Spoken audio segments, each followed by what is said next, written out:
So you touched on open source and closed source, and this is one of the debates that CEOs have all the time. Like, if I'm going to use AI on my proprietary or relatively proprietary data, am I just training the LLM on my data and now it's available to the whole world, or do I need to go a closed ecosystem where I'm only looking at my data?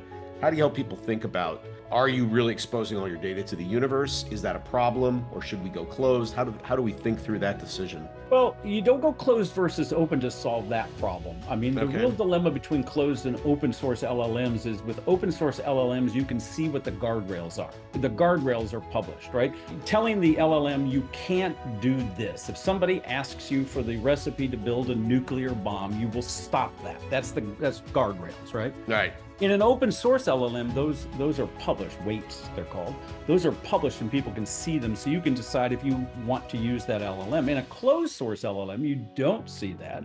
You don't know what policies they're setting. You learn it by experimenting with it, right? Got it. Okay. I mean that's really it. But you hit on the number. Yeah, you use open source and closed source like we talk about it in software. I meant more on the training data set. Yeah, but the training data set is a capability or a switch to turn off, whether it's open source LLM or closed source LLM. And people really misunderstand that, Jim.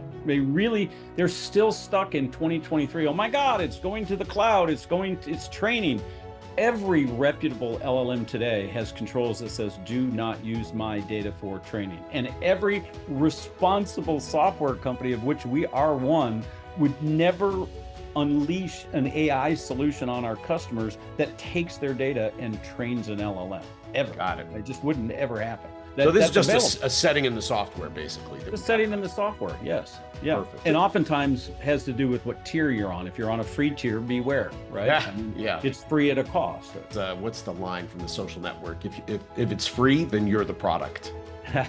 So, yeah, your eyeballs or your content is the product.